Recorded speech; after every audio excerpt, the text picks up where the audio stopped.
All right, guys, hanging out here with Nick from Offchain Labs. How you doing, Nick? What's going on? Going Mikhail, well. I appreciate you having me on, sir. It's going to be a great discussion. Hey, I love it. Let's jump right into it. So, Offchain Labs, for those people that don't know, is a core contributor of Arbitrum, if that's correct.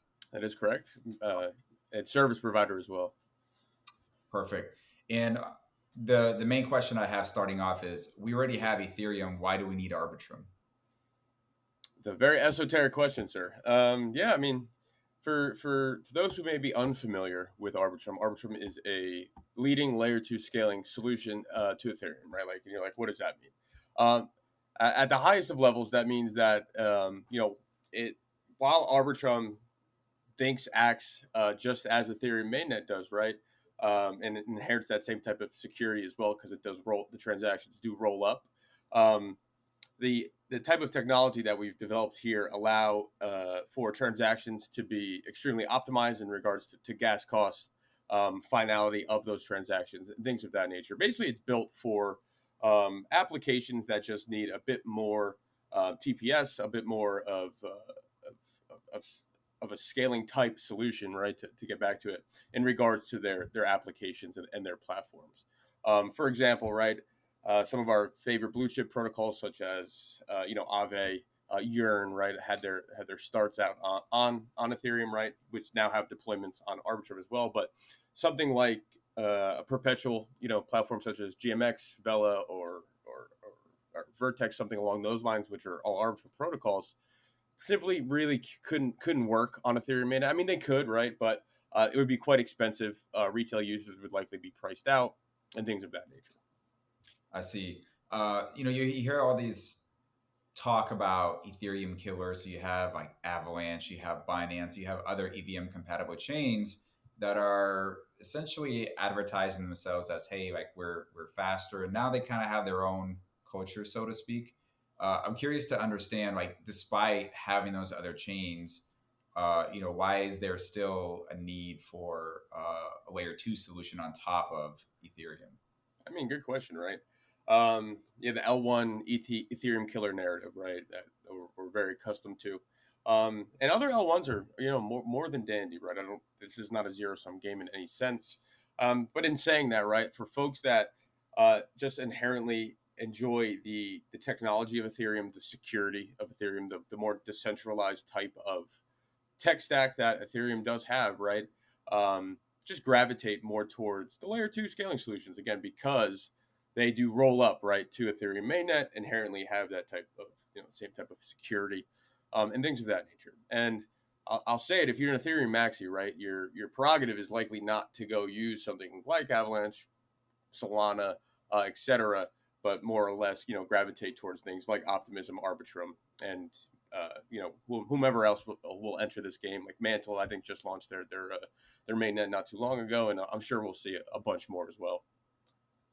Yeah, there's you brought up a good point. There's a lot of different layer two scaling solutions out there, right? You named some of them. I think Linnea is another one. Yeah. Base. New. What's that? I said base as well. Coinbase is Yeah. L2, right? Yeah. So when we start to get granular and we start looking at these layer two scaling solutions, like what kind of differences are you starting to notice between one from the other? It's a great question, right? So the layer two solutions, right? Everybody kind of, I should say, the operators, right? We all act in a different type of fashion, and in the technology stack in itself, they're all optimistic roll-ups. However, I'll talk my own book here for a second, right? Arbitrum, um, and this is it's factual depending on who you ask and what lens you look at it, but that our technology stack is a bit more fleshed out in regards to fraud proofs and things of that nature versus some of the other competitors, etc. I wouldn't even call them competitors, right? I think everybody's in this game for a reason. That's kind of why everybody's in crypto for a certain ethos, etc. Besides the bad actors, of course, but yeah, man. I mean, I think there's definitely room. Like competition is very healthy in that sense, right? You don't want to have a monopoly in any way over users, right? At the end of the day, it is at the end users choice, right, where they go and transact, right? And your job as the operator of the blockchain is just to make the chain that you're developing as the UX, right, as seamless as possible, as frictionless as possible, etc. And I think that's one thing we've done a really good job of here at Arbitrum is just providing our protocols, dApps, platforms, etc., with the right tools in order for them to succeed. Tools, resources, right, the whole nine yards. And I think that's very apparent now, right, as in terms of just the amount of liquidity that is on the Arbitrum network, the amount of protocols coming to deploy here, founders wanting to build here, et cetera. And all of that encompass really, trickles down to the end user, right? And if your developers are having, a good time on the network developing their platforms, then the end user will also have a good time, You guys have been really good about onboarding a lot of DeFi projects. So, from a user perspective, like what can they typically expect from Arbitrum protocols? Yeah, I mean, the DeFi ecosystem is very vibrant here on Arbitrum One, right? You have things such as what you see on mainnet, perhaps like money markets, dexes, things of that nature. To bring that a bit forward, right? I did mention like perpetual exchanges, et cetera, right? That very very much flourish on Arbitrum. But in regards to like the whole flywheel, if you will, right? The one cool thing about Arbitrum is that we have a lot of optionality in regards to the not only the type of platforms such as dexes, perps, options, structured products, etc., but we also have a lot of collaboration, right? So protocols building on top of one another, protocols just generally working with one another, creating that flywheel, right? For example, I'll give you an example, right? So say a user comes onto Arbitrum and they want some stable yield, right? I'll have three protocols here as an example. So with GMX, you have the GLP design, which is just like passive liquidity or market making on their perpetual exchange, right? In comes the Jones DAO that kind of made these I wouldn't say auto compounders, but that is an aspect of it. But you can deploy into their vaults. It's the USDC vault or the GLP vault, right? And kind of lever yourself up to a certain extent.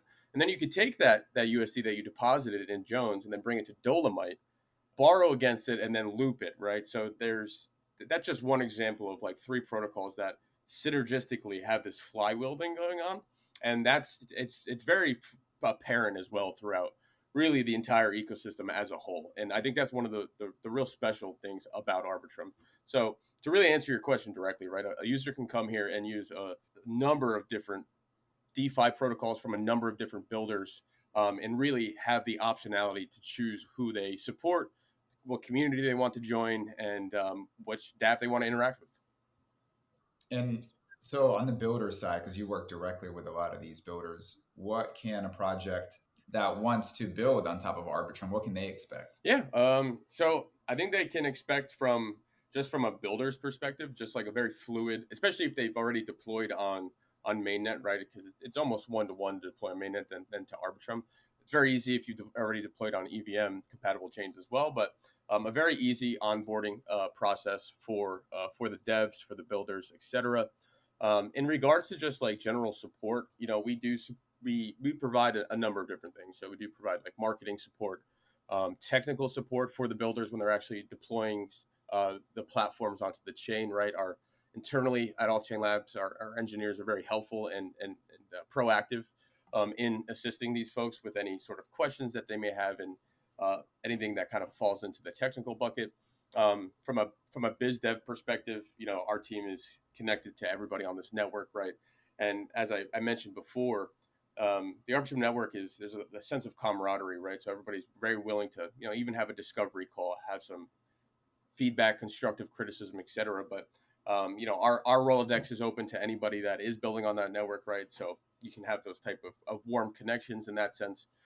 We maintain a bunch of relationships with service providers, including yourself, that, if a protocol comes and asks us for a certain thing, right, we want to be able to provide, those types of services and introductions and things of that nature. And we also go over the scope, right? So in your wheelhouse, right, like say somebody does need a security audit to a certain extent, we go over what that looks like, right? The scope of it, how many lines of code, what type of platform are you actually building? What's your budget, timeline, the whole nine yards. And again, we make those, recommendations as well. And then, last but not least, just, yesterday, actually, what's today? Friday. So Wednesday, the Arbitrum Foundation announced the Arbitrum Foundation grants, right? So now monetarily, we will the Arbitrum Foundation, I should say, will be supporting protocols from that fashion as well.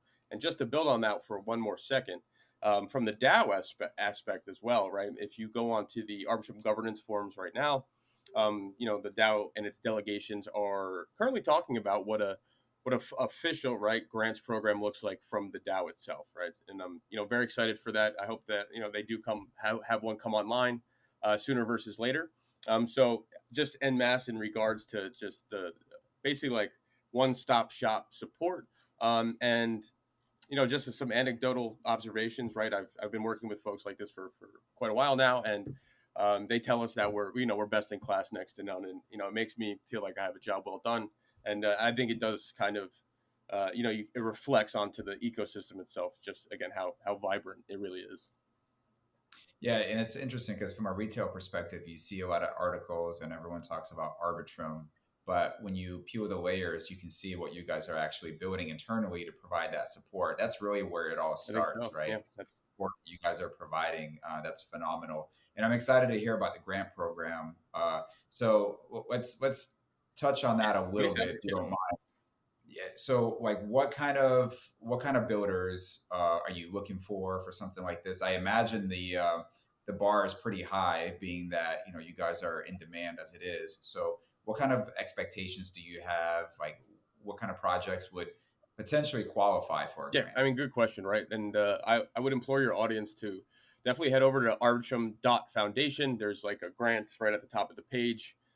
There's the whole comprehensive guidelines, the whole 9 yards. But so this would be phase one of their grants program, and it's open to DeFi protocols, NFT projects, gaming, social layers, and even infrastructure, both back end and front end, right? So if you're building a service for builders, right, in the infrastructure aspect of it, you're also open to apply for an Arbitrum grant. And basically what that looks like, right, is it's going to be merit based, and it is in that guideline, right? So it'll be milestone merit based, right? Like, this is what I have built, this is what I plan to build in the future, right? And you tie in some sort of KPI milestones, etc., and request the allotment, right, that you want. And uh, in saying that, right, it's maybe we've seen in the past some sort of helicopter money from some other folks. From the Arbitrum aspect, though, definitely merit based. The overall goal here is to drive the growth of the Arbitrum ecosystem as a whole. Yeah, and for the retail users out there, obviously, the more support, the better support you can provide to these projects, the more value it's going to be on top of Arbitrum. Exactly. And in that scenario, everybody wins. So it sounds like what you're saying, this is a case by case basis, right? It's not a, hey, apply for the grant, you get X Yep. amount of dollars. It's a case by case basis. You're evaluating everybody individually depending on what the ecosystem needs, essentially. That is certainly correct, right? There'll be the Arbitrum Foundation has a grants committee, right? They will be reviewing these applications, etc. Right? It's not just like a come and apply on my website, click it, and get funded.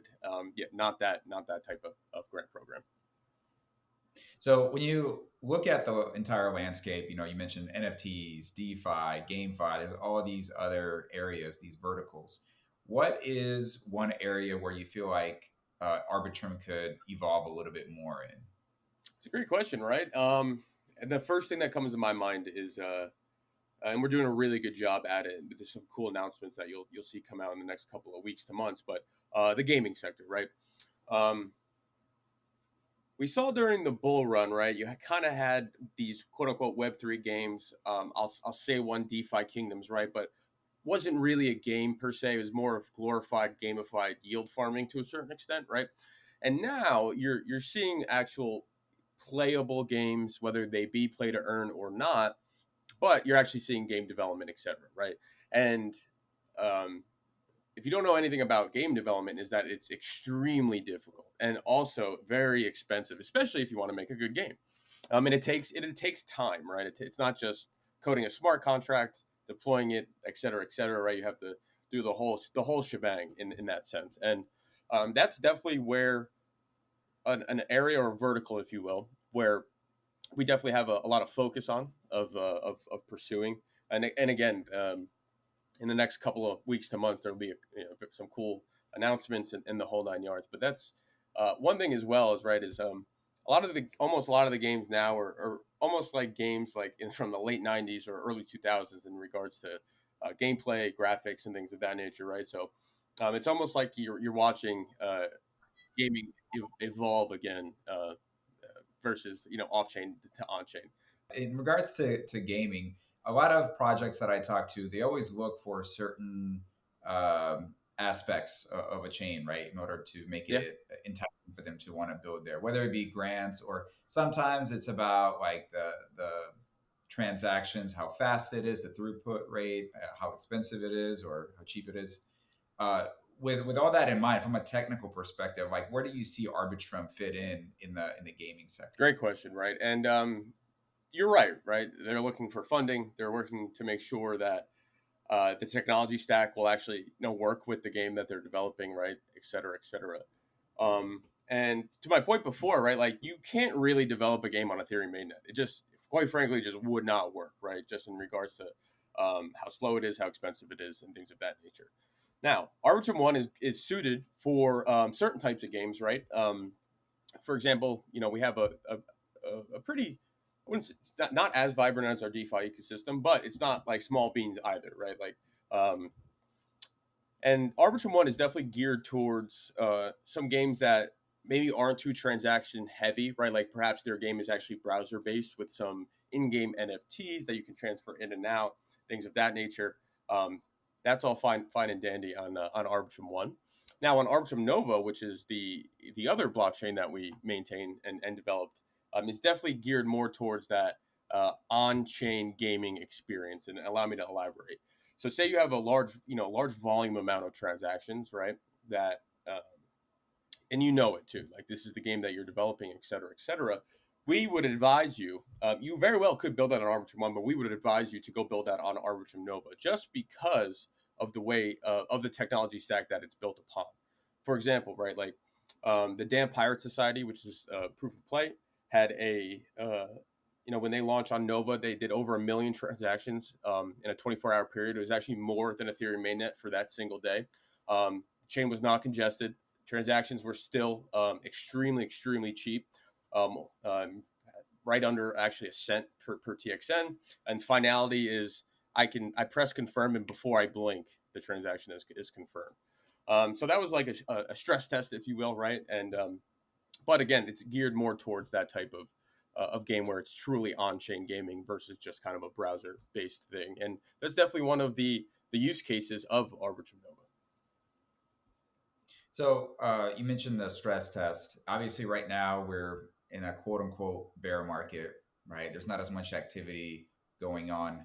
How are you guys prepared for the bull market, right? When things are just wild, wild west, a lot more users.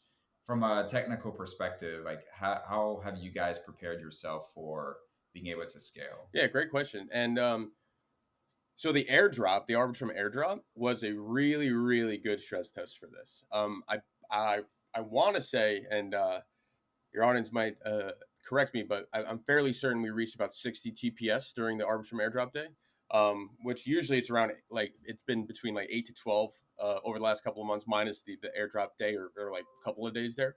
And that was a great stress test, right? The network itself still functioned as is. Our DApp still functioned. People could still come and use the network. Now it might have been a little bit more juiced in terms of like gas and etc. But it still worked, right? And that 10 to 60 TPS is a 6x of activity, right? So definitely, internally preparing for higher activity on the network, having things like the airdrop to have this type of stress test happen is great data to kind of go back and fall upon and work through and develop upon, etc. But yeah, I mean, the Offchain Labs is engineering first, right? Engineering focused. It's a software development company, and it's filled with a bunch of smart folks. Not only are they core Arbitrum developers, but they're also core Ethereum developers, right?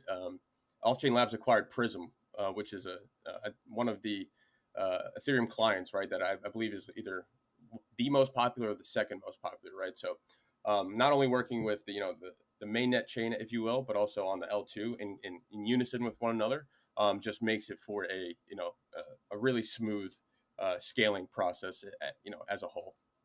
Yeah, you touched on the airdrop, which kind of ties into the next topic that I want to cover, which is tokenomics. That's obviously very important in order to create a sustainable economy moving forward. So, can you touch a little bit on the tokenomics of Arbitrum? Yeah, for sure. I won't give the whole breakdown, and I would implore your audience to head to actually CoinGecko's got a great breakdown of Arbitrum Tokenomics, but you know, more or less, right? Like the majority of the tokens are actually held with the DAO treasury, right? I think it is a first of its kind to a certain extent, not only in regards to the capitalization of the DAO, but the actual governance as a whole as well. We did have the airdrop to individual wallets, and not only to individual wallets, but also to the DAOs on the network, right? Uh, which was just a part of kind of that initial airdrop allocation. So the tokenomics as a whole, I'm very biased, but I think they were very sound compared to some other stuff we've seen in this industry. And in regards to inflation, the Arbitrum tokens will starting in March 2024 will inflate about 2% year over year for the next 10 years. So, I mean, it sounds like from a tokenomic perspective, and more research needs to be done. I personally need to look into it more, but it sounds like what you're saying, it's built for the long haul. Correct. And also internally, you guys are providing you guys are essentially building out infrastructure with the foundation to support the builders, which ultimately helps the retail users as well. So, Nick, always a pleasure, my Thanks, man. sir. Really glad we got a chance to do this. Where can people find Arbitrum? Where can people find you online? On Twitter at Arbitrum, at island_W, Arbitrum.io, Arbitrum DAO Foundation. And if you're ever chance you want to build on Arbitrum, my DMs are usually open. Just give me a shout. Absolutely. Or you can DM me and I'll be happy to pass along the information. I will include your information down below in the description for sure. Nick, thanks a lot for your time, my Thank you, man. Mikhail. Have a good one, man.